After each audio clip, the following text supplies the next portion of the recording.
You were listening to episode 158 of Game Deflators Podcast. My name's John, and I'm joined by Ryan. Hey everybody, here at the Game Deflators Podcast, we like to talk about games we've recently picked up, games we're currently playing, and we serve up some old school justice in this week's Inflation Deflation Challenge.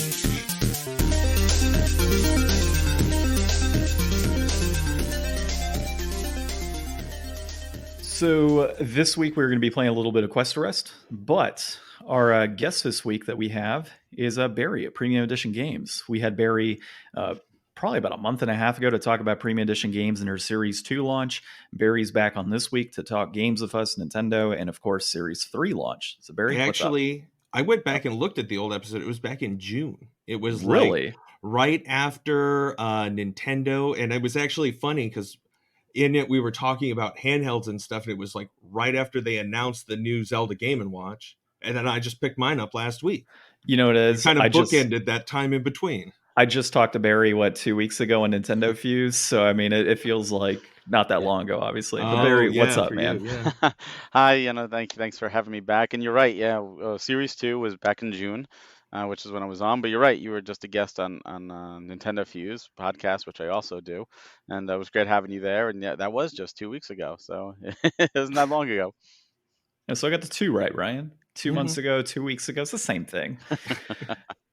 Well, Barry, I think you know via the spiel here and what we do here on the Game Deflators. So, of course, we like to start off with our current pickups. So I'll go ahead and kick that off for us, kind of get that flow going.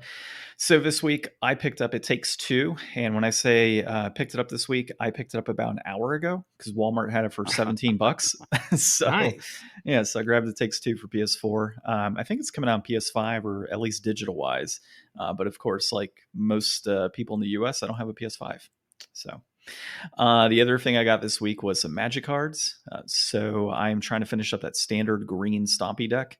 So I got to trade Ryan for some stuff and then hopefully get into some standard tournaments here pretty soon. And of course, the last thing I picked up, which was yesterday, and I completed it all, I grabbed a few D&D minis for my campaigns. So I've got a couple Shambling Mounds that I picked up. That they're going to be fighting tonight. And I took it a step further than what I normally do for painting. So I did my whole painting thing and, put it onto the base and whatnot. But I had like some green foliage from some fake trees that I picked up a long time ago. So I took that off because, Shambling Mound is supposed to be this like, woodsy type of Feywild creature, which in this case has been dragged down to hell. So it's more of this like bloody, grotesque type of Shambling Mound I have. But I figured, let me go ahead and grab like this green foliage and super glue it to the bottom. Dude, it looks solid. Like, I'm actually pretty stoked of how it turned out. Yeah, once you start upping your base game, that's when you're really getting into it. Oh, yeah. Yeah, it's good stuff. Let's go to Barry really quick, and then we'll cap it off of Ryan. What did you have this week as far as pickups are concerned? This is a busy week. I got, Black Friday's obviously starting, but I got the 2 Star Wars double packs for the Switch just came out. That limited run already did the singles. Now they did the doubles from THQ. Pokemon, of course, got the double pack there of Diamond and Pearl. I got Stardew Valley for the Switch actually got re-released with a more updated version on the cart, which I didn't realize, so I had to pick up that version now. We got Connect Tank, Switch and PS4 Natsumi title, just recently came out and doesn't appear to be like easy to track down. It's weird, like it seems stock on that's low. So anyone collects Natsumi, go for that one. I got from Red Art Games, Obey Me on the PS4 came out. The last super rare 3-pack finally arrived at my door. So finally happy to get that.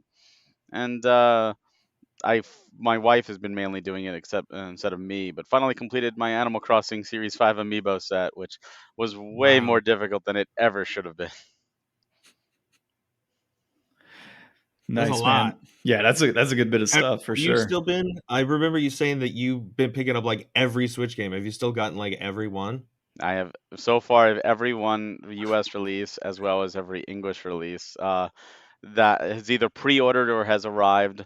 There's some exceptions that haven't arrived yet, like Rival Mega Gun from First Press. Other people have it. I don't because I bought the 3-pack, so I'm waiting for the third game to ship my copy out. But yeah, otherwise I still do. Barry Nice. hurts himself in the pocket because he does all these premium edition releases for Switch, and it's just like, hey, look, this is making us money, but oh wait, I got to spend money on this too.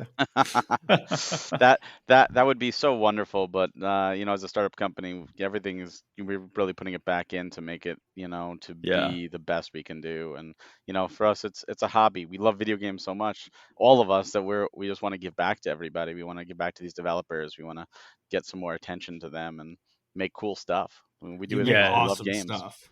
Yeah, and it's fantastic. I mean, I think was it Phenotopia, the one where the guy was like, you had talked about Nintendo Fuse, where he had said, "This is like my dream. I didn't think this was ever going to happen, and you guys just made it happen," which is Yeah, fantastic. unfortunately, two other publishers, and he posted this in his blog. You can actually read it right in his website. Two other publishers before us approached him, and they were not happy with the digital sales because the eShop is just a sea of video games. And we approached him afterwards, and he told us like, "Oh, you don't want it. Just digital sales suck." And we're like, "We don't care. The game's amazing. Let's do it." And as of this recording, we're sold out of the retro editions, and that he's overjoyed. Like, oh my God, people actually want my game. And I'm like, yeah, have you played your game? It's amazing. Congratulations to both of you guys. Yeah. Nice. Mainly for him. Ryan, any pickups this week? Halo Infinite came out this week, at least the multiplayer, so I did grab that. And it's free outside of Game Pass. Like, you could just download it. I don't even think you need Xbox Live Gold. I don't even know if that's even a thing anymore. I have Game Pass Ultimate, and I feel like I've gotten so much utility out of it with just this last month alone. So I'm just vibing on the Game Pass stuff right now. Yeah, so Barry, instead of having to purchase games, Ryan got Game Pass, so now every week he has a new pickup because he just downloads a new title. Well, I tried GameFly, and it just it was too much of a hassle. I never felt like I was getting my money's worth out of what I was using it for. Game Pass is great for people that just want to enjoy or experience games, and maybe they don't have a lot of money. And for that reason, it's awesome. I'm so glad that it's part of the community. Like for me as a physical collector, I don't subscribe to it because I don't have time to play the games I already have. But if there's a new title and I know my taste at this point, I'm gonna pick it up. And if it's one I'm not sure about, I'll wait for a sale. I played very little on my Xbox. Unfortunately, I like 360. I was all over. The Xbox One I barely touched, and the Series X, I think the most I've played is Flight Simulator, just to mess around and fly around. Well, and this is probably a better experience on a PC, anyways, if you get a high-end PC on Flight Simulator. Yeah, that's true. Well, Barry, we'll kick it to you first here. Anything you're currently playing? Yeah, well, when I have time to play, which I haven't had much lately, my big game is Shin Megami Tensei 5 right now. Absolutely loving that game. It's just one of those. I feel like it's more accessible for newcomers to the series, that they could just pick it up and they could play and enjoy. It's hard. It's one of those games where you could be fighting a boss and you're like, oh man, next round I'm totally gonna kill it, and then they hit you with a move and it just one shots you and it's game over. 'Cause I'm like, are you kidding me? Like, what the heck? So you do have to save a lot and you do have to prepare for repeats. But it's a lot of fun. Animal Crossing, I'm still playing Animal Crossing every day. It's now almost become a chore again, but I'm like, no, I got to keep doing it every day. I got to do this, got to collect all the new stuff. And Pokemon Unite, I've been enjoying that one as well. Nice. Ryan, what do you got this week? You better say Super Mario Odyssey or I'm going to be angry. Yeah, so I beat the Food Kingdom and I did unlock the Bowser Kingdom, so I just got to finish that up and then I'm done with Odyssey. That's what you think. Yeah, that's what I was about to say. what That's what he thinks. Yeah. And then I did, like I said, I picked up Halo Infinite, and I haven't played Halo since Halo 3. I skipped all the Xbox One and everything, and Halo 4, and man, I got a triple kill in my first match, and then I MVP'd in 3 losing capture the flag games after that, and I was like, I didn't think I was good at Halo ever, but apparently it's like riding a bike, so I'm super pumped to play some more of that. I keep going back and playing more Forza 5 Modern Horizon, whatever it is. That game's just so much fun. It just makes you feel so cool when you can hit those corners just right. And I just want to keep bouncing back between the two of those for the rest of the holiday. Once I wrap up Odyssey, I'll probably just spend most of my time doing those. So Ryan, I haven't been in a Halo server in I don't know how long. Is it still congested with 12-year-olds talking about screwing your mom, or is everybody grown up and they're talking about screwing your mom still? Just kind of I don't curious. know. There was only one dude talking, and he just every so often would be like, "No, man, go this way," or something like that, and that would be about it. But it was just the one match too. So I have a Gotcha. feeling that I don't know. Maybe I have like a toggle or something that you can turn on to like completely mute everybody. I don't know. It was fine. Yeah, as I've gotten older, and we had an episode a long time ago where we talked about like toxicity in gaming, and I mean, as we've gotten older, I just started muting everybody unless it's like required, but I have to talk to somebody. So something like Apex Legends, for example, would be a good, a good game where I have to kind of talk with people and collaborate. I mean, the Um, ping system in Apex is so good, you almost don't even have to, though, if you're that's good about true. using it. That's true. That's true. Regardless, that's probably the only game that I'll touch. And oftentimes, if somebody starts kind of telling me off in the middle of the game, it ends up not being a very fun game for them either. So Yeah. it's usually how it goes. As far as what I'm playing this week, so Barry, I don't know if you heard a recent episode, but I finally beat God of War Oh, earlier this past week, so that was good. congratulations! I know you were playing it 2 weeks ago. Yeah. So I was gonna go ahead and like beat all the Valkyries and do all that good stuff. I was Oh, like, that's nah, fun. I know, but I was like, man, screw it. Like, do I need to sit here and 100% another game? And I've got Elden Ring coming out in February, so that's gonna be enough like Valkyrie, Dark Souls type stuff for me, anyways. Yeah. The Valkyries weren't necessarily like too difficult. The ones I faced, I think I faced about 3 of them and knocked all 3 of them out pretty quick. Um, but yeah, other than that, But then you get there's the like queen after you get them all. You get to fight the queen, and yeah, I know. It's more so just do I want to play other games or do I want to keep playing God of War? So, that's a very fair argument. I decided I would play the next game that was on my list, which was To the Moon, which I went ahead and beat last night, or technically this morning, about 1 a.m. So I knocked that out. That was pretty cool, actually. So I played that one on the Switch, and it's so Ryan. I think I had talked to you about this too, like the overall concept, and Yeah, you've it's got short these and sweet. yeah, these 2 doctors pretty much trying to piece together or dive into his like old man's memories as he's on his deathbed and kind of reset his memory so he feels as if he's gone to the moon. And it's very much like a heartwarming type of story. There's a lot of crazy things that are going on in terms of like their relationship, him and his wife, and lots of humor and such involved. A lot of dark stuff as well tied to it about relationships. So it was interesting. I wouldn't say it's like my favorite game ever, but it was nice to kind of sit back and play a 4-hour title, get it knocked out, enjoy the story, and kind of move on to the next thing. So I'm thinking My Friend Pedro might be the next game that I play. Okay. We'll see. Yeah, I think I have that one on Switch too, so I'll check that out. And then my wife and I re-picked up Rise of the Tomb Raider on PS4 again, so we've been playing that a little bit more. I can't even tell you where we're at, but there's snow everywhere. So if that's any indication to anybody out there where we're at in the game, there's snow and we're at a gulag right now. So that's about it. So it's good stuff. All right. Before we dive into our topics this week, we're going to be talking about our top 5 Switch games. We'll get an update from Barry on premium edition games. And then, of course, we've got a fun article here about Nintendo almost making the GameCube look like poop. But before we start that, of course, find us on all of your favorite podcast applications out there. You can find us on thegamedeflators.com and, of course, social media at the Game Deflators on Twitter and Instagram, or Instagram and Facebook, and then at Game Deflators on Twitter. And then, Barry, if you want to tell folks where they can find you in like your 10 social media profiles. Well, I only have one. My personal one is on Twitter at Hawk Hellfire. You can find me there. Premium Edition, you can find us on Twitter at Premium Edition 1. You could also find us everywhere else, Premium Edition Games, Facebook, Instagram, all that. And then, of course, Premium Edition games.com, where you can pre-order our stuff. And then, of course, you can also find Barry on Nintendo Fuse as well. Nintendo Fuse, yes. And I'm there at youtube.com/Nintendo Fuse, where we do bi-weekly podcasts. We do those live. We do game reviews. We do interviews with developers. Tons of fun stuff. And of course, nintendofuse.com. We have news articles posted there as well. Good stuff. All right, so jumping into our top 5 Switch games, we'll let the guest go first, so that way we could cheat off of him because he has a full Switch library, and then we can start picking from there. So, Barry, what's your top 5 Switch games and why? This is a really tough one. So number 5, I would probably say Mario Odyssey.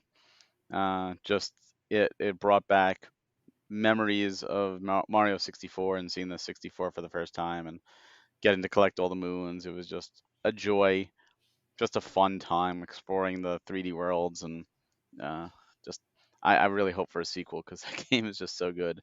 Um, Now the next two is really tough for me to pick which spot to go into. I think I'm gonna have to put number 4 as Link's Awakening. Link's Awakening is my all-time favorite Zelda game from my childhood, and it's mainly because of what they were able to do with the Game Boy, and they did a great job remaking it for the Switch. And I still think it's the best story of any of them. Definitely tearjerker. Uh, it was unique for its time. Did things before a lot of other games did them, and I love the way they did the remake. But I'll put that as 4, with number 3 being Breath of the Wild. Just it, again back to Zelda 1, that exploration, that where's everything, trying to find things, hidden things all over the place, explore, being able to explore the world, and just put so many hours and have so much fun in that game. And it was a very important game for me, distracting me from a lot of real life stuff. Uh, and number 1 and 2, again, it's tough to put them, but I think number 2, I'm gonna have to go with Xenoblade Chronicles Definitive Edition. Just a truly underrated series, absolute something that every single role playing game fan needs to play. Just expansive world, wonderful characters, wonderful stories, twists at every turn, very well done, a masterpiece. And the only thing to me that tops it on the Switch is Xenoblade Chronicles 2 with Torna. Just again, underappreciated, came out in a very, very tough year, that launch year, against Breath of the Wild and Mario Odyssey and Mario Kart and Splatoon, and it was just overshadowed, unfortunately. And I still feel it's a masterpiece. Has, in my opinion, an even better story than the first one. The gotcha system is kind of hit or miss, but overall, just the music is my favorite soundtrack probably of all time. Just truly expansive, and if you count Torna in, get to see the prequel, see what happens. Uh, just a masterpiece. Nice. Good stuff, man. I appreciate that. Like just hearing your insight, especially on like Xenoblade Chronicles, because that's one that I've been wanting to dive into. I picked up Oh, obviously the Wii release, and I need to get Chronicles X, and I picked up the definitive edition not too long ago. But 2 is like, I think it's out of print now, isn't it? yeah. Yeah. You're doing yourself if you like JRPGs, if you like open worlds, if you like great stories, you are doing yourself a disservice by not playing these games. Yeah. Hands down. I'll stand by that to the day I die. Well, I'm going to jump in here with my top 5, and I do have a couple multi-plats, unfortunately, just Yeah, because that's fine. they were so Takes the good. pressure off of mine. Yeah, you definitely have a multi-plat. Mine's a little more excusable. So I would say at number 5 for me is the Ori collection. I know it's on Xbox, but I mean, dude, I absolutely adored playing Ori. So much fun. So my wife and I, we're going to play the next one, of course. I think Will of the Wisps is the first one, and then Blind Forest and Will of the Wisp, I think, is the second one. So we played Blind Forest not too long ago. Absolutely loved it. We're going to dive into the next one. I have zero doubt that this game is going to be amazing. The next one, absolutely love that one. Number 4 for me, I'm going to have to say is probably going to be Smash Bros. Primarily because I do love my fighting games. I think Smash Bros. Ultimate is really, it ultimately is a combination of every single possible character you can think of other than Waluigi. And Barry's over here laughing. But I think it's when you kind of look back at the Wii U and what we had on there, it's just not as solid as this game in particular. So I've enjoyed my time playing that one.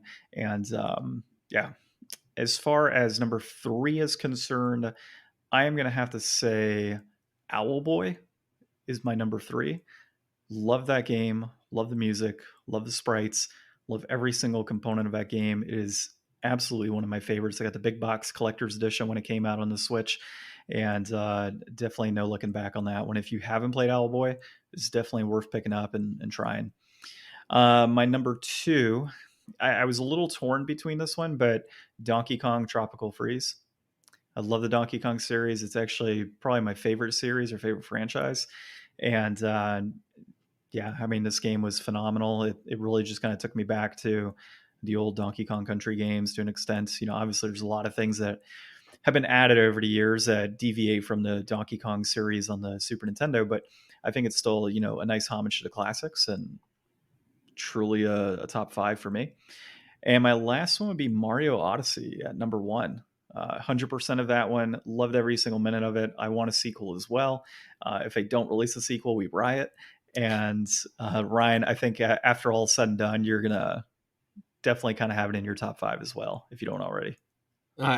So I don't right now. We'll see how it goes. I think for my number 5, I'm gonna go with The Messenger, and I think that's multi-plat. But I mean, I just had so much fun with that game, and like a lot of what sells the Switch for me is how fun games are in portable, because I spend most of my time playing portable, even if I'm just sitting on my couch instead of playing on my TV.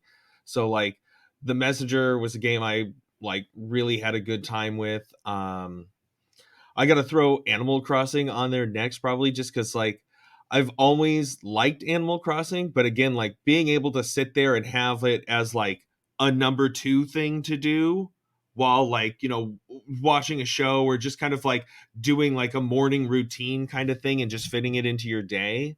I think that it's really fun for that. And I mean, it absolutely did gangbusters. Like, you got to give it the props for just like what it did for COVID and like how it turned some people like around the creativity and the community behind it have like really put out some cool stuff. And I think that it definitely deserves to be up there.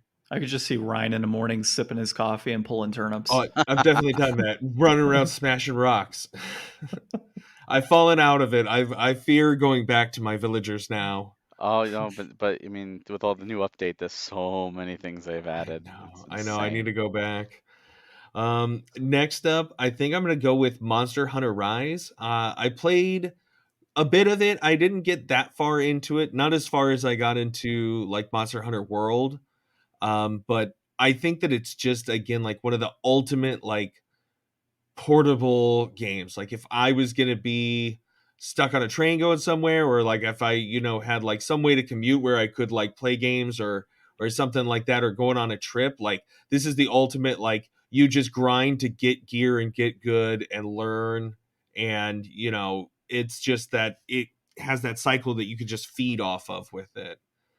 And then number 1, I'm gonna go with Breath of the Wild, because it's a system seller. Any other game aside, you could sell somebody a Switch on Breath of the Wild on its own. And I think that it's just like pinnacle of like what everybody was looking for, and they really made it happen for that, launch. I have yet to play Breath of the Wild, but I do have it sealed on the Wii U, so I'm going to just hold it aside for a little bit. Play the Switch version. I know, yeah, that's what I'm going to do is play the Switch whenever I Fun can. fact: did you get it for the Wii U at launch? No, I did not. Because there's a little tidbit on the Wii U version, just as a collector's point of view. If you turn it around and on the back it shows 7 different controllers, that was like the first print of it, and is very, very rare. It was a misprint. It was only supposed to have like a couple controllers. So check, and if you have all those controllers, keep that sealed. Oh, no worries. I already did, but I unfortunately do not have all the controllers. Okay, well, and you got to later print one. Yeah, I did. All right. Well, talking about our top 5 here, I think it's a good segue into premium edition games, and maybe some of these games that Barry's going to talk about will be on your top 5 in the future. Oh yeah. So thank you for those of you that don't know, Premium Edition Games, we are a digital or a physical publisher of digital titles for the Nintendo Switch. So we take digital only games, we bring them out physically, and give the attention to a lot of these games that probably slipped under your radar. So we launched early last year, or mid last year really, with Series 1, which was Super Blood Hockey and Pigeon Dev Games Collection. As of now, Super Blood Hockey sold out. Pigeon Dev is convention only with what few remaining copies we have. Series 2, when I came the first time with you guys, was this past summer with Demon's Tier Plus and A Robot Named Fight. And there's a chance we might have some of the retro editions up as a second chance sale for them later in December or January. They are being assembled now, so they should be hopefully shipping this week or next week at the latest. but hopefully by the end of November. That's our goal for all those that pre-ordered. And now we're here with Series 3. We're Series 3. We came out with 3 games this time instead of 2. We've got Cathedral, which we teased before, which is a 2D action adventure like Shovel Knight aesthetics, but with Castlevania elements and Metroid elements and Zelda elements, just in this glorious, well-crafted world that's all interconnected. It's open world in the sense that you can explore a lot of it at your own leisure. Of course, like with Metroid, you need to have certain abilities to unlock different areas, and so you'll see like, oh, I can't go here yet. You'll have to come back. These things are like the dungeons are just amazingly crafted. There's like the item of the dungeon, like in Zelda, so you see some inspiration there. And it's like a good 35, 40 hour adventure to 100% it. The bosses are tough, but they're not overly challenging in the sense of like if you die, it's your own fault. You got to learn. Like you're talking about Monster Hunter, you got to learn, get good, learn the patterns. Just a joy to play and joy to find all the secrets and hidden things and I think if you enjoy these style of games, this is a must play. We also came with Phenotopia Awakening, which I talked a little bit about just prior on this podcast. This is a action adventure, pretty much modeled after or taking the inspiration from Zelda 2 on the NES. So it's side scroller, 16-bit, like pastel colors, a fully expansive world, dungeons and items and upgrades and quests and just glorious hidden items and it's massive and it's talking like a 50-hour adventure here and no one's really heard of it, which is unfortunate because this game is again another masterpiece, and we're so honored to bring this out there. And then our last game we announced was Mighty Fight Federation. This is a 3D arena brawler in the vein of Power Stone on the Dreamcast. We really haven't seen those type of games since. It seems like ever since Smash Brothers came out, everyone's doing the 2D. So to go back to the 3D is really refreshing. You get cross-play online, so you can play against people on Steam. You can play against PS4, PS5, Xbox. You can enjoy even on your Switch version. You could has rollback netcode for online play, which is important for fighters. It's got 11 unique characters, all with their own quirky stats, and then it's got 5 guest characters. So you got Toe Jam and Earl, you get Ricky and Kunio from the River City Ransom Kunio Kun series, you get Ukulele, and you get Miriam from Bloodstained. So you get stages based on these characters, the music based on these characters, and they fit in the story, everything. It's all integrated. Amazingly well done, crafted by an industry veteran. The soundtrack has people who worked on like Mega Man and Sonic and franchises like that. So you're getting a killer soundtrack. All 3 of these games are open pre-order from November 16th, which is obviously past, till December 16th. So as of this time, you still have plenty of time to order the standard premiums. They're $40. They come with the game, with the case, with inlay art, full color manual.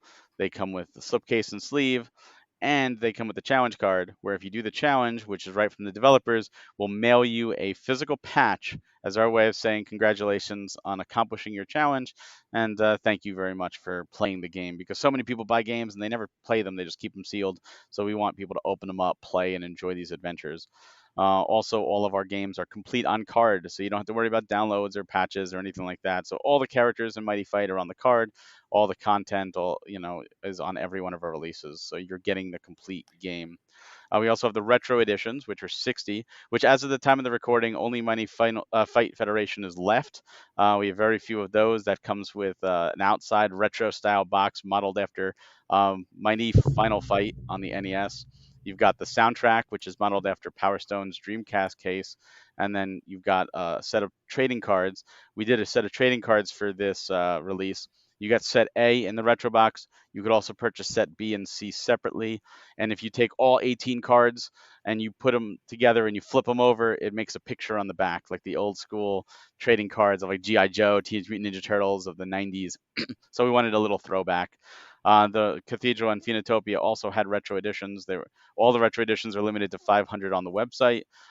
So those are sold out right now.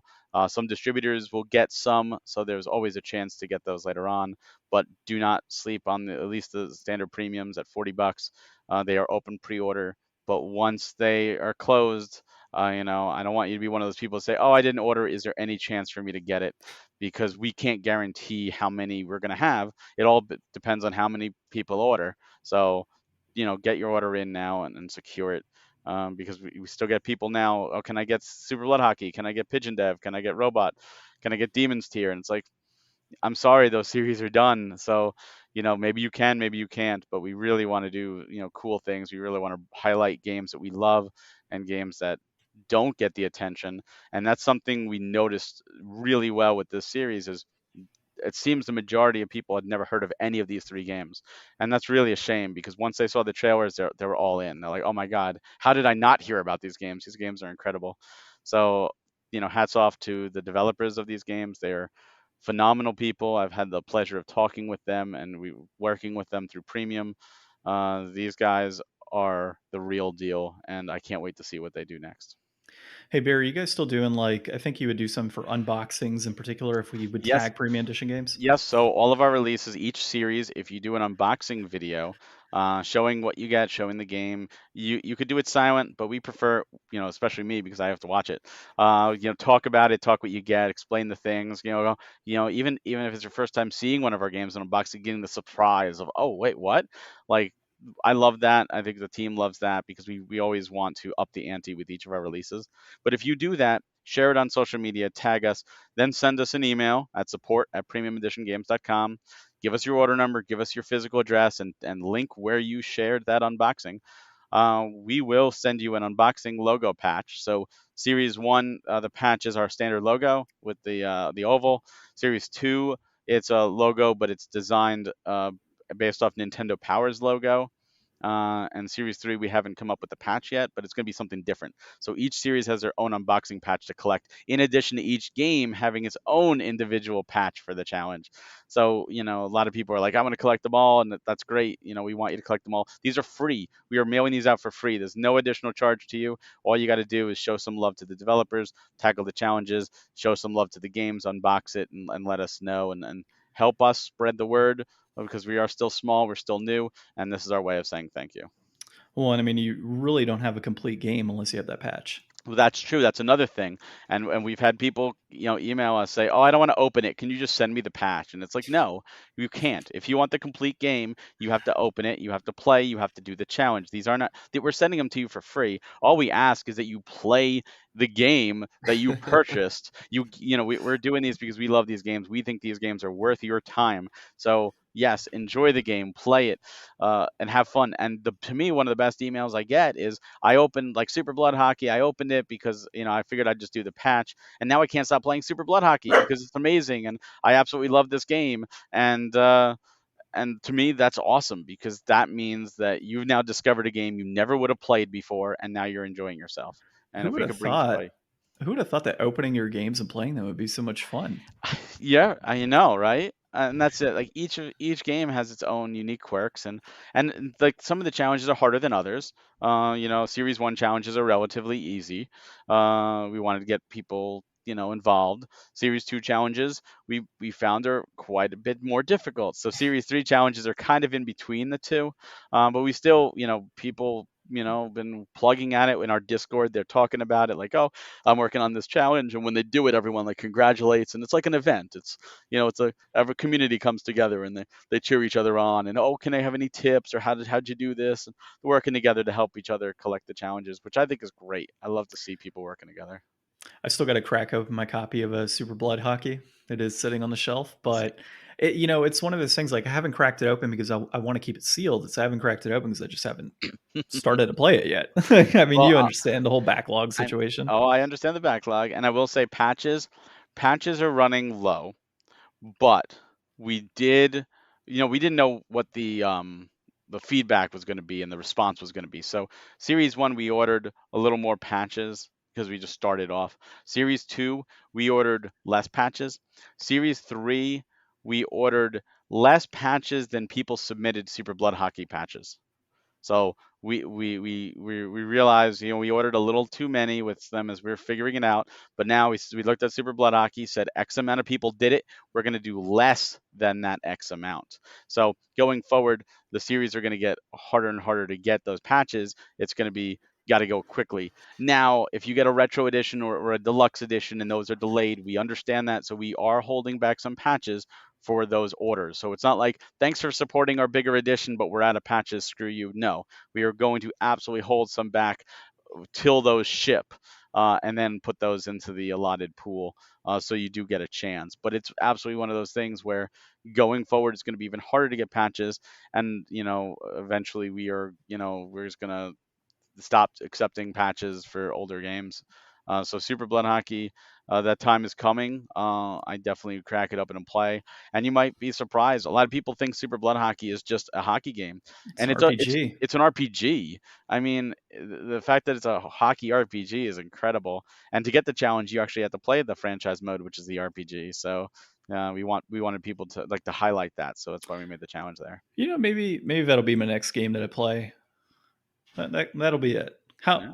How long is it to beat the franchise mode and RPG component? I mean, it depends on how well your season goes, because That's right, because your your players can get injured, and you can have you I think you have steroids in that too, right? you Isn't there you some do crazy stuff? everything you want with the players. You have to choose how to feed them. If you want to give them more healthy meals or more fatty meals, you have to choose if you want to pump them up with steroids or drugs. You have to choose when they work out, if they want to work out and get stronger. All this costs money, and you get money by winning games, and you get money by keeping your players healthy. Because if a player dies, you have to purchase another player, and that costs money. And you might have to sell some organs if you get low on money just to keep going. And you can lose the game if you don't have enough players to play, and you don't have enough money to purchase more. You will get a game over, and I won't spoil how that happens, but it's a pretty shocking way for a game over. But you can win too, of course, by winning the season. So Ryan, Sunday you are going to record me opening up Super Blood Hockey so we can get that patch. But it sounds like Barry could just mail me one because he's got so many extras. I don't even have the patches. Jeff does that all by hand. All I do is I put everything in a spreadsheet, and then he takes it from there. So all these Nice. patches are mailed by hand. This is like a passion project for us. So he usually does a shipment once a month. But again, it's our way Yeah. of saying thank you. We're taking our time to do this as our way of just saying thank you for supporting us, because premium edition games would not exist without the amazing support we have. Yeah, I think that'll be my next game. Then I'll crack open some Super Blood Hockey. I'll do a solid to Barry here and play it and give our review and all that good stuff. Yeah. No, I really want to get involved. I totally missed out last time. I wanted to get the Demons tier, and I missed out on it, so it's too late now. But I mean, you really sold me on Cathedral and Phoenotopia, and I just got to pick like, all right, which one of these do I want to get, and then how am I going to get that patch? Do I have the drive? You get Phanatopia. I will pick up Cathedral. Okay, perfect. I gotta be that girl, the little girl. Why not both? Right? My wallet looks at you and says, "This is why." Well, I mean, I'll get one for myself for Christmas, and I'll just buy one because I gotta. There you go. You have until December 16th, so I'm sure you can put a little bit of away every day. Or Christmas is coming, you could ask your wives and say, hey, this is what I want for Christmas. Yeah, but it has to be ordered now. Yeah, that's a good If point. I told my wife I want another video game, she would point me upstairs. Really? No, I'm just messing with you. No, she plays her game or plays our games too. But yeah, I come home with new video games. So she's like, more? I'm like, yeah, why not? You could never have too many. Yeah, exactly. All right. Well, thanks for that update, Barry. Always appreciate having you on to give the premium games update, really, for Series 3 in this case, and looking forward to Series 4 coming down the road as well. Series 4 is in development. Nice. Have you guys selected the games yet for that? Or we have selected at least one of them. We are working. It all depends with the developers on their titles when they're going to be ready. Because, like I said, all of our games are complete on card. So, like Robot Named Fight, we signed for a Series 1 title, and then we're like, oh, we have this big update coming with co-op and deathmatch and 4 players, and we're like, well, we want that on the card. We don't want people to buy it and then download. So we had to push it to Series 2. So if you buy a Robot Named Fight, you're getting that update right on the card. So Mighty Fight Federation was one of those games where we got it. We're like, this is going to be a Series 4 title because we expected more guest characters. Now, like, this is it. We're done. This is the last guest character, and it's all going to be ready for Series 3. And we're like, let's do it. Let's Roll it throw it out. out there.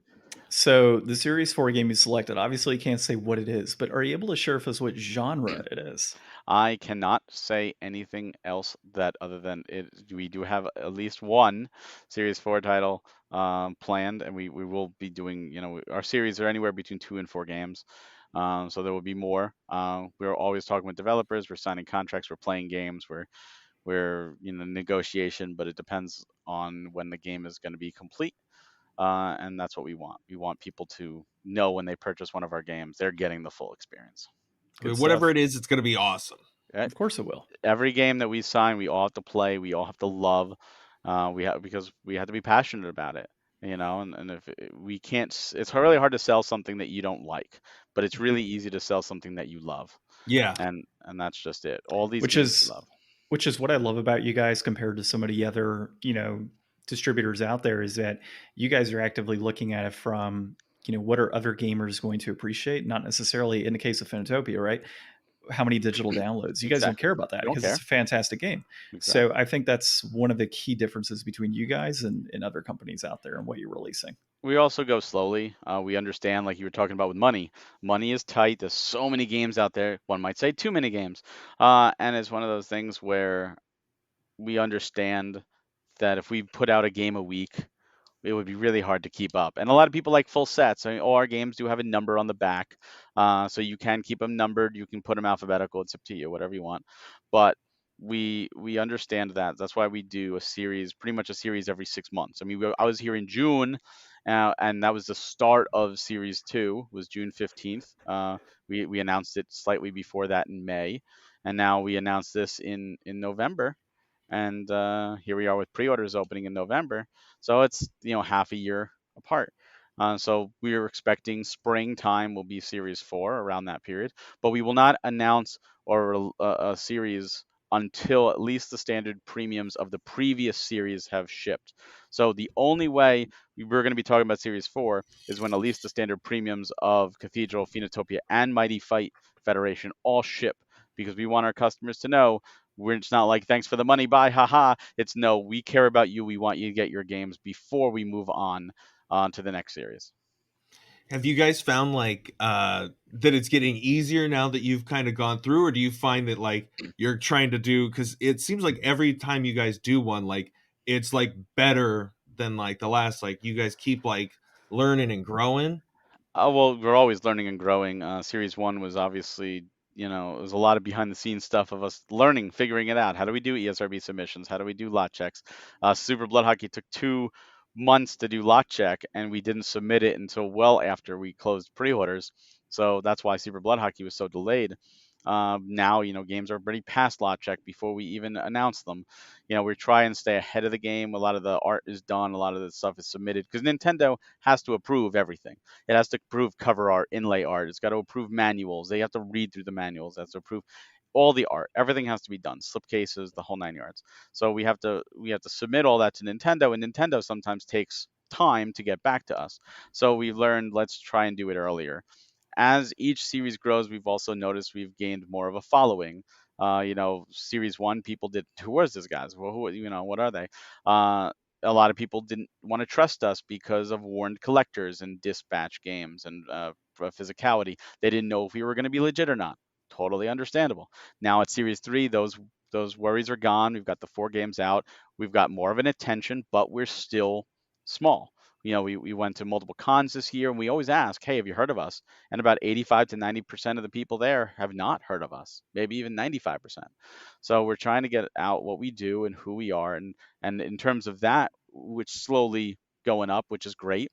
And in terms of developers, a lot of them have now heard about us and seen us, and they're reaching out more. And we have nice conversations. And I was talking with Cathedral's developers during our interview, and he told me he ordered Super Blood Hockey when we were in talks, and he got it in, and he said I was blown away by the packaging. Like, yes, absolutely, I want to go with you. Nice. Talking with Mighty Fight Federation, they said, it was our passion, our drive they said they chose us because they could tell that we are gamers. We're not just doing this for the money. We're doing this to help them, and we're doing this because this is something we love, and like your passion was infectious. So we want to go with you. We want to support you, and to us, that's like one of the biggest compliments we can get. So it's interesting. Sometimes it's easier, sometimes it's harder in different aspects, but I'd say overall we're our only goal is to just continue making each series our new favorite series.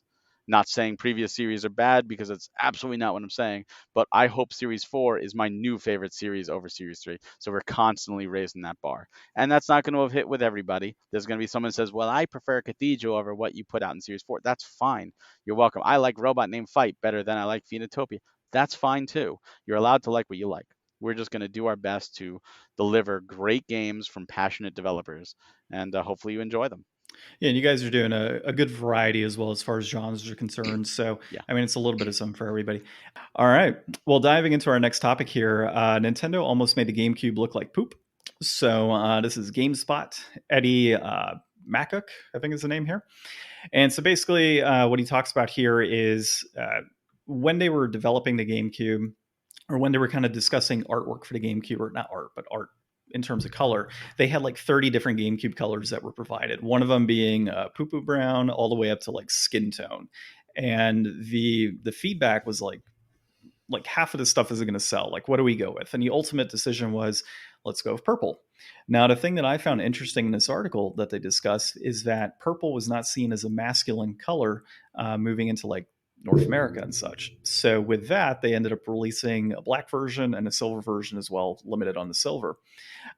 Ultimately, the color is indigo, of course, not purple.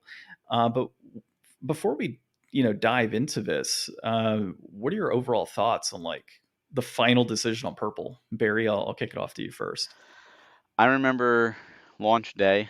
I remember getting in line Toys R Us, and they had a bunch of indigo and a bunch of black. And I bought a black one because it went with what I was going for, like with my entertainment center. And I do remember the black ones selling significantly better than the indigo ones. And I think in hindsight, a lot of people have that nostalgia for the indigo, and it's kind of almost had like a renaissance afterwards. Like at the time, people were like, oh, indigo, but now it's like, oh, yeah, that was cool, that was the thing. It's like the handle. People made fun of the handle then, and now it's like, oh, it's kind of interesting, the handle. It gave it its own character. uh I think that they should have made, at least in North America, they should have made black the dominant color. I wouldn't have hated a white to go along with it because black and white seems to be the standards. But Nintendo's always been known for like the fun colors, the play it loud. So the indigo didn't surprise me. It's funny that some people don't view it as a masculine color when it's actually a color of royalty. Kings would wear purple. Like that was the color of kingdom. I mean, like you can't get any more masculine than ruler of a kingdom. So it's interesting how like pink used to be a masculine color too. It's kind of shifted, but you know, there was also a spice orange that only Japan got. We only got the controller for that, which again it's a unique color. Why I don't know why we didn't get that as well. That's my Uh, favorite one. that's just beautiful. And then there was other ones. So like Tales of Symphonia had like the teal, like the light blue one in Japan. Gorgeous colors. I wish we got more. The platinum Well, was nice, but and the UK, I think, has a white one. do they? Yeah. Actually, yeah, I I'm think the surp- UK has a white one. I'm surprised we didn't get that here. I think black and white are like universal standards. I mean, even the Wii U launched that way. Yeah, it's But true. Well, I mean, if you kind of consider it, right? You had the N64, which didn't have a white version. no, it's just black. So I don't necessarily think that, I wouldn't have expected it back then. I think that things change, of course, when you had like the PlayStation 3 and the Xbox and all that stuff. I think that's when white became really that predominant, here's Yeah. our option, like white and black. But yeah, I agree with you, man. Like some of those colors really should have launched into the United States, and it does kind of beg the question: is it because the console wasn't selling as well, maybe, that they didn't release so many different colors in the US versus the N64, which had obviously a variety of colors Variety. that were released out here? I think the GameCube. I don't. They had. It was the last system that they really put power first with the GameCube, and I think the thing that hurt it was piracy. The small discs to prevent the piracy. I think if Nintendo didn't care about that as much and just went with standard size disc, the GameCube would have been a hell of a lot better of a seller. I also do think launching with indigo as the dominant color, even though black was there at launch, all marketing had the indigo, and I think at least in the United States, that did hurt it overall because people at the time were like, I don't want a purple system. You know, college boys did not want purple; they wanted black. You know, high school boys did not want purple; they wanted black. The and they should have launched. They could have had the indigo there. Just launched even all the marketing material with the black. I think it would have actually sold a little more. I mean, Well, and I then had a black one, and when I think about GameCube, I think about it in purple. I didn't even Exactly. own a purple one. Yeah. So it's like, but the just sense memory of just all the marketing and everybody that I've ever seen representing it afterwards just screams purple. And I mean, it's one of those things, like, I don't specifically remember for the GameCube, but I've been suckered in so many times when they advertise systems as like, here's a rainbow of Wii's, here's a PSP for every style. You know, like, they like to hype it up in the early advertising that it's like a potential world that you could live in, and then eventually it trickles down to being regional or something. Like, I remember going to Europe and seeing like all the cool like solid color Game Boy Micros. Like, Yeah. they had like green and red and blue and stuff, and then over here we had like black with a silver faceplate or silver with a black faceplate, and then other interchangeable faceplates. But it's like, they have, you know, I'm a sucker for special edition consoles too. Like, I love the diversity in them. And I think that if they made a chocolate brown GameCube and made like a Wonder Cube candy line to go alongside of it, it would have gone gangbusters. Cross People would have promotion. literally eaten it up. I mean, you could have had that poop color. You know, all they would have had to do is on the like the plate on the top of the GameCube, which was interchangeable. They could have just made a poop emoji and been ahead of their time and just put it there. It would have sold. I was thinking a corn emoji, but The game that poop. works too. Corn emoji would have been a little too real. It would have that's a little too close to home. What? You'd have This to isn't box Nintendo. Conkers in. What'd you say? What- A box conquers? You yeah. said? Too bad Conkers was Oh, sold. that wasn't on GameCube though, was It it? was sold. It was on Nintendo 64. And then Xbox. Yeah, and then it went through the Microsoft Rare bought it. deal. Yeah. That's right. Yeah, kind of looking at it, I do wonder if their marketing, to your point, the purple was that predominant color. Like, what if they came out in the market and said, here's 3 different colors, here's what we have hitting the market? Do things change in that respect? Or is this a situation where, because you had the Dreamcast that launched and failed at that point, you had Xbox kind of come out, at the same time frame, and then of course you had the PlayStation 2 with all this crazy power tied to it, which I think the GameCube's technically more powerful than the PS2, but it had a DVD player, so That's there's the that only reason. component. Yeah, so and of course I don't think we'll ever see something like that ever again, given that DVD was kind of that new mainstay. It was right? that Like generational jump. Yeah, exactly. And I don't think we'll ever have it again. You kind of had that with PS3 and No, Blu-ray. they but tried it it with was PS3. well, It- yeah, that's why I said kinda. Overall, it did sell. It did outsell via Xbox, which was kind of Yes, nice. because Microsoft stopped caring at the end, and Sony was Yeah, throwing out Uncharted 3 and Last of Us and all these yeah. exclusives at that end. Yeah, I think that would have been the last generational leap you could have had in that respect, was that Oh yeah, generation. And Blu-ray, though, wasn't widely accepted because DVD was still such a big thing at that point. I mean, and So everybody streams nowadays, so like, really, if yeah, it plays DVDs, like, you got something in your house that'll play a DVD or a Blu-ray, and you don't really need to ever upgrade it. Like, if you have a Blu-ray from 5 years ago, you're probably using the same one. oh yeah. exactly. And if you have to remember, before DVD, VHS, like the difference between a VHS and a DVD was enormous. The difference between a Mhm. DVD and a Blu-ray is minor, and for the majority of people, they don't care. Like a DVD is fine. Well, I even remember like the first DVD I saw Top Gun. I know everybody was like, "Oh!" well, just now they blown have away. isn't it I think like Blade was one. ultra? Don't they have like UHD Yeah, UHD Blu-rays or now. something now? Yep. And that's not even that widely accepted either, because No. why do you need it? Why do you You need know, it? yeah, But with TVs now, you can't buy a non 4K TV unless you go higher. Like it's really hard to find just an LED TV now. Everything is 4K or 8K, and nothing is broadcast in 8K right now. Yeah. It's got the capabilities. Nothing's broadcast, so you can get a UHD, play it on PS5. You can play it on Xbox One. You can play it on a UHD player, on a 4K or 8K TV. You're gonna get some really cool stuff, but unless you're staring, looking like at like I say a Best Buy where you see all the TVs next to each other, you don't notice the little difference. If you say, "Oh, this is just the regular Blu-ray instead of the UHD," unless you're some kind of super videophile, you're not going to notice the difference. It's going to be fine. You're going to be enjoying the movie or the TV show or whatever you're watching, and it had to be filmed specifically for that too. This is a UHD of this movie, but it was filmed in 4K or just in Blu-ray format. Then wait a minute, you're not going to get that. Oh, it's converted. It's not going to the same thing. Yeah, it's not a natural. It's not the natural resolution, so it's No. just never going to look the same. Yeah, I totally feel you, man, and whole different discussion, obviously, than GameCube being poo poo brown, but yeah, it's definitely an GameCube interesting one. could have killed it if it came out. If it was a DVD player, if it was black as the dominant color, if it was standard DVD size. I mean, there was the Panasonic Q, but we never got that either. Yep. I think that we would have a different discussion with the GameCube. The PlayStation 2 was 100%. too big. The Xbox also had a killer app with Halo. The GameCube didn't. There was no Mario game. You had Luigi's Mansion, which some people weren't sure about. You had Rogue Squadron 2, which was amazing, but if you didn't care Resi about Star 4. Wars, that didn't come out until much later. I'm That's talking true. launch. Launch. Super Monkey Ball was fantastic, but again, if you didn't play that game or it didn't appeal to you, you didn't really have much. And there was a lot of games at launch, but there was no killer Nintendo app. There was no, this is the Mario, this is the Zelda, you need to play this at launch.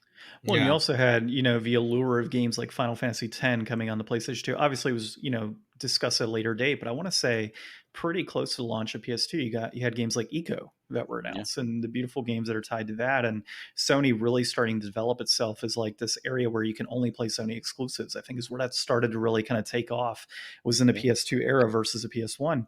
Because during the PS1 era, I mean, in N64, a lot of what you saw was each console had its respective exclusives. You don't have that, there wasn't as big of a multi-plat situation going on, at least I feel. But yeah, PS2 is really what drove that home. And you're right. I think if GameCube has a DVD player, we're talking an entirely different situation right now. Yeah. Sony likely selling far lesser numbers than what they ended up selling, which at the end of the day, how does that affect the PlayStation 3 and their approach and the PS4 and so on? That's the real trickle, is when Sony came out with the PlayStation, it was such a huge hit. Just destroyed the Saturn and beat the N64, but the N64 held on. PS2, astronomical sales. I mean, it's the number one selling console of all time. The DVD player helped that. They were on top of the world. They crushed the Xbox, they crushed the GameCube. But that overconfidence is what led to the PS3 being so shitty at launch, with terrible launch games, just a really bulky system, confusing SKUs, some backwards compatible, some not. What's going on here? And that's what led to Xbox coming out, a year earlier, and the Wii coming out the same time, both just destroying the PlayStation 3 for the good 5, 6, 7 years or so before PlayStation 3 caught up.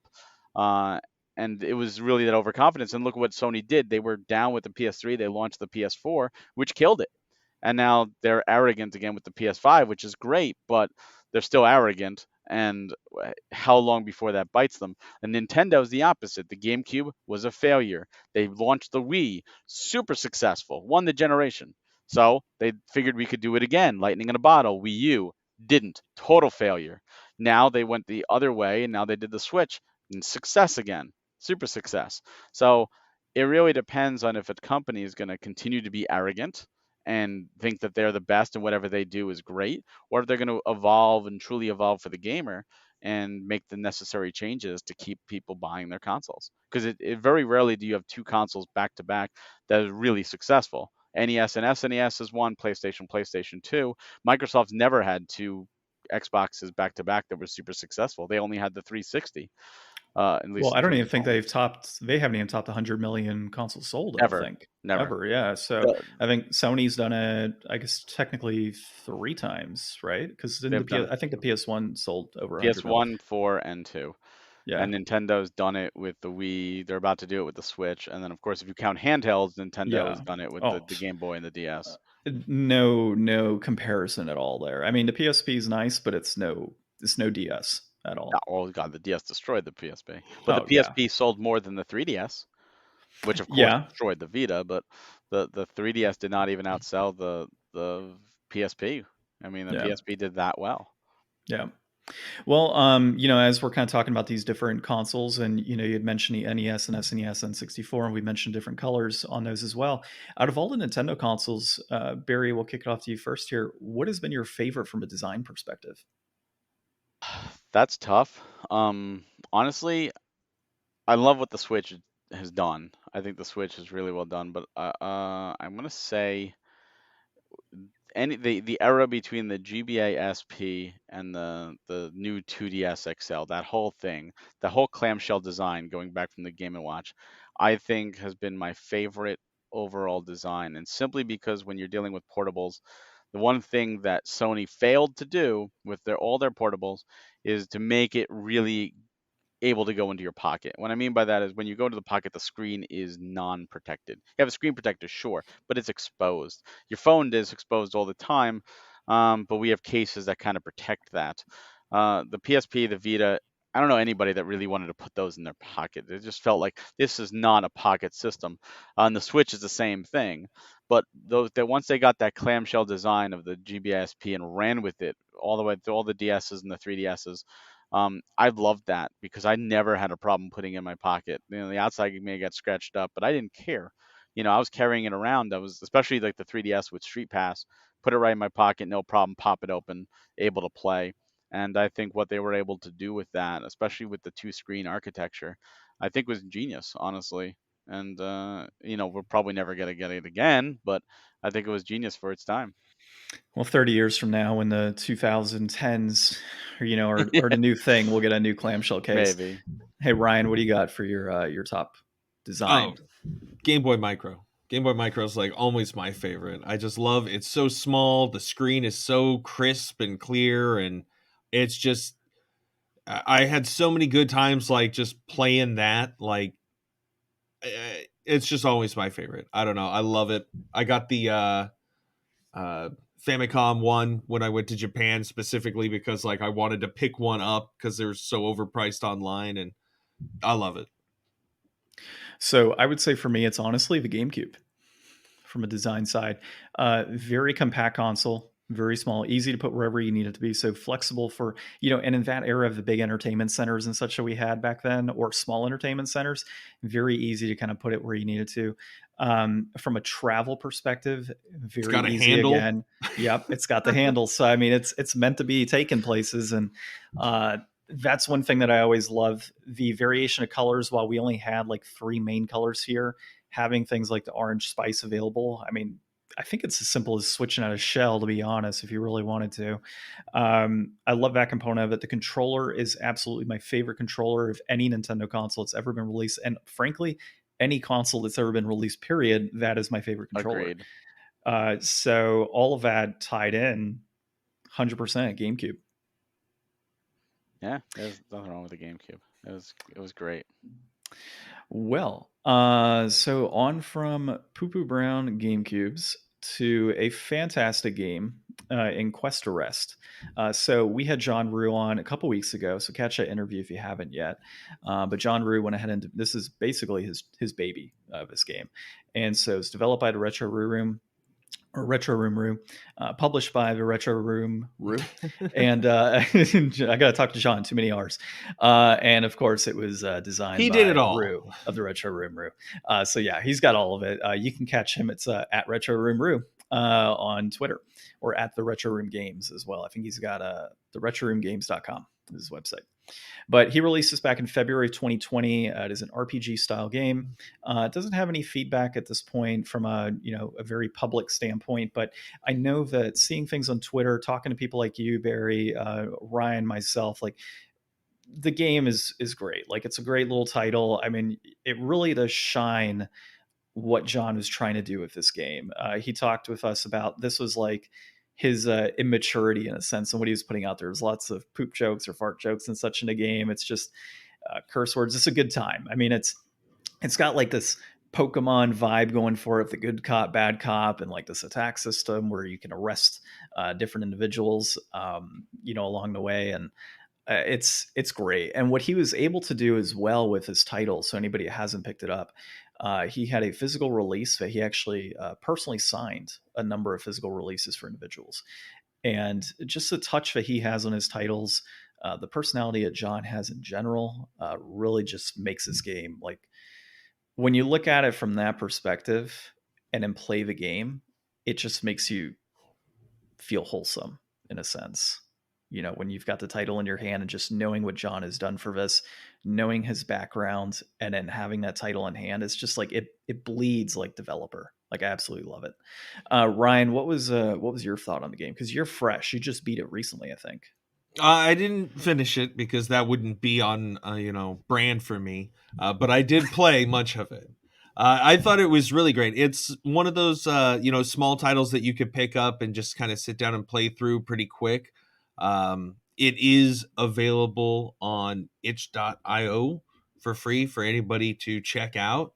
So encourage everybody to go out there and explore it. I think it's definitely got that passion that bleeds through into it. Like it definitely is like a fun, lighthearted, kind of take on, I guess not not like super serious subject, but I mean like it is, a more modern take on like here's, you're a cop, you've got like this dynamic choice of how you can take, and it kind of carries through, people will treat you differently on how you kind of like whether you're arresting people or whether you're not able to actually apprehend them. So I think that he did a lot with not a lot, and I absolutely love the physical release of it. Is so cool. And I mean that's something that Barry knows everything about too. Like it takes these really passionate people that make these games to put out these products that are just awesome for everybody. Yeah, Yep. there it is. I got my physical copy as well. Well, Ryan actually has I've got it right now. Yeah, Ryan's got my cart, but I've got my box and manual here at the house in a glass case, actually, because it's just such a cool piece in general. Barry, I think the game is like 3 hours at most, if that. Yeah. I actually played it pretty close to literally when I got it. I popped it in my Game Boy and beat it that week. It's a fairly short game, but it's an enjoyable game. What is your opinion on it? Yeah, I fell in love with this game the first time I saw it. Got to talk with John, wonderful, wonderful person.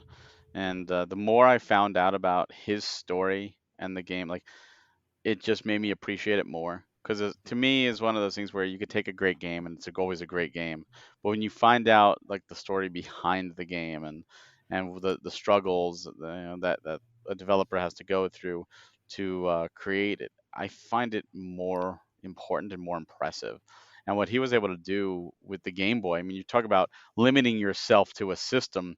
You can't get much more primitive overall unless you went like Game and Watch or Tiger LCD handhelds or something like that, or like crazy stuff like Palmtex, Super Micro, but no one's going to do that. Um, he did a phenomenal job at proving just what the Game Boy is capable. Of you can make a game like we talked about Cathedral, which is NES style, but that could not run in an NES. It's just the NES could not handle it. The fact that he limited himself to making it run on original Game Boy hardware is even more impressive because there's so many options. It's open world. Whether you want to arrest or a person, how they treat them, and the good cop, bad cop. Doing these choices that I don't think we ever thought could be possible in a Game Boy game. I mean, I remember Pokemon Gold and Silver was like, oh, it has a day and a night thing. What? Like mind blown. What? There's different Pokemon at night. So to see this, what he was able to accomplish as a first game too. I mean, it's not like seasoned developer. First game, I just fell in love with it. And I've been following, the career. This is I have the physical, the first print that he did, and I know he did a couple other prints. Oh, and I love the fact that he signed each of them to make it a little more personal. And then he had more success with the Evercade, where he's got the exclusive color version on the Evercade, which is really, really cool to see the game actually evolve. and I'm interested to see where he goes with it. But he made it free. I mean, he did all this work and then he makes it for free too. So if you like, it's almost really like an open world style game, at least in the city, and having that choice of what kind of cop you want to be, and a full fledged RPG, even if it's a shorter one. I highly recommend this game. Well, and the cool thing, when I chatted with John, is that he said that as long as he's making games and it's his game from the very get go, he is always going to release it for free. But he, of course, and he does the side thing for collectors, such as ourselves, to pick up these copies, and it helps him at the same time. So, I would say that if this is a game you're interested in, play it for free, check it out, but support John and pick up, a physical copy, and look at his other titles. He's got Gelatinous as well, which is also a Game Boy game. He's working on a formerly unreleased game that was themed after Dune. So it's kind of a continuation of the work that was done by that developer, and he's bringing that to life. And he's also got a game on, I think, Super Nintendo coming out as well, right, Barry? Super Nintendo and Genesis. He's I don't know if he's fully porting it or if it was a port that just never came out for Chip's Challenge, which was an Atari Lynx game. So bringing it to the Genesis and the Super Nintendo, again, in physical format to work on your systems. Yeah, it's really cool work that he's doing. And, you as well, Barry, with like what you guys are doing with Premium Edition games, just seeing, what we have today in this community, and bringing out, titles that developers are not able to get published, and you guys putting that out there. John bringing titles that are, formerly unreleased and never could get this, critical success out in the past, and he's trying to bring those to life. It's just an interesting time for gaming in general right now, and I love seeing the behind the scenes stuff on this. Totally agree. Yeah. Well, Ryan, so brass tacks on this. Complete in box right now is running at $37.50 for Quest Arrest. Peaked at $40 back in February of this year. A loose copy will run you $10.82. It peaked at $11.43 in February of this year. And both of them are holding pretty steady in regard to price point.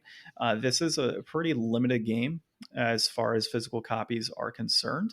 But, when I look at this being a free game as well, it's totally worth it. I mean, at the end of the day, right? You can't beat free, but what you can beat free with is supporting a developer. And I think that you really can't put a price point necessarily on whether it's complete in box or loose. I mean, if you want to support somebody and you want to have this as a collectible item, pick it up for sure. And if you just want to, spread the word and at least play it, you've got your ability to play it on the Retro Roo or retroroomroo.itch.io. My biggest question is like, so people are only really buying this as like this small passionate project. How many of those people are getting rid of the box and manual? How many loose copies of Quest Arrest are out there that we can track it? That's true. I mean, yeah, you got loose copies out there. I think John actually, if I recall, I'd have to go on the website, but I think he released a cart only version. Okay, because I was gonna say, if it's the year 2021 and you are buying Game Boy games in box, I hope you're smart enough to keep the packaging. Honestly, I'm surprised that he did a cart only release. I want to say he did. I'm gonna check right now. He might have. I think it's just about cost. Some people don't care. Like some people keep, especially Game Boy games, just loose games, and they have their own system. So to help it fit in, it's a little bit cheaper than making it with the box and manual, and some people are fine with that. Yeah, I mean, personally, I am as well. Actually, yeah, $15. It says is the starting price for a cart only. So you can definitely check that out. And he's got, let's see, a complete in box right now. He's got for $35. So actually, it is cheaper to buy a box copy directly from him. I actually sold out. Sorry about that. But you can buy a loose cart right now for $15 on his website. There you go. So definitely worth the pickup for sure. Yeah, I don't just think right for this one. Yeah, I don't think he's printing out any more either of that title. So definitely pick it up while you can. Okay. Well, definitely had some good fun here talking to you, Barry, hearing all the recent releases that you guys are working on. Absolutely. Looking forward to what's coming out in Series 4. Also, looking forward to having you on in, I guess, about a month's time here. We'll be talking to Barry as part of a Nintendo Fuse. He'll be on the podcast, and just be prepared. That episode, we're going to be doing our new games resolutions. So what we do with that is any game that you have had in the past. So this is more of a backlog challenge, right? If there's a game sitting on your shelf that you've always wanted to play and you have never been able to, or just haven't had the time, dedicate at least that if there's one game you can beat that year, that's the game you're going to beat. Or you could just lie to people about it. That's what I do. You can't lie. You're not supposed to tell people that. Every single week last year was just like, so you're going to beat Persona 5 or Persona 4? Yeah. Persona 5 is amazing. You need to play Persona 5. Or was it Persona 4? This was P4 Golden for Vita. It just became my sword of Damocles just hanging over my head. I just couldn't do it anymore. Yeah, we ended up. So we had an entire episode. I played Blue's Clues instead. Yeah. Ryan played Blue's Clues on the PS1. So if he can't beat Mario Odyssey, he's going to play through. Spice I'm Girls. almost done. All right. Well, I guess. It just as you're playing, Baby Spice is sitting in the background, growing larger overlooking you as you play this game. I think it would be scarier if it was like Sporty Spice or something like that. How about just all the Spice Girls are just like growing behind Ryan? You know the meme of like the couch with the white girl and the 5 black guys behind it. It's that with the Spice Girls behind it. Ryan sitting with Odyssey in his hands. All right, we got to do this. Ryan, do we have a white couch? I'm just gonna get started on playing Odyssey. Bowser, here I come.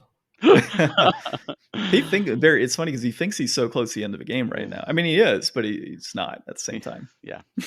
Have fun, Ryan. I'm not completing the game. I'm finishing it. We're not talking about completing. We're not talking about completing. We're not saying getting all the moons. We're just saying finish it. Like see the end credits. Yeah. Okay, I'll get there. Yeah, it's a good game. You'll like it. Well, Barry, before we jump off here, do you want to remind everybody where to find you? Yeah, sure. So again, on Twitter at Hawk Hellfire is my personal one. You could find me premiumeditiongames.com where you can pre-order our games. Of course, Twitter at Premium Edition 1 and social media, Facebook and Instagram and all that at Premium Edition Games. We have a YouTube as well. And then for Nintendo Fuse, you could find us youtube.com/NintendoFuse, nintendofuse.com, and on social media at Nintendo Fuse for Twitter and Facebook, Nintendo Fuse as well.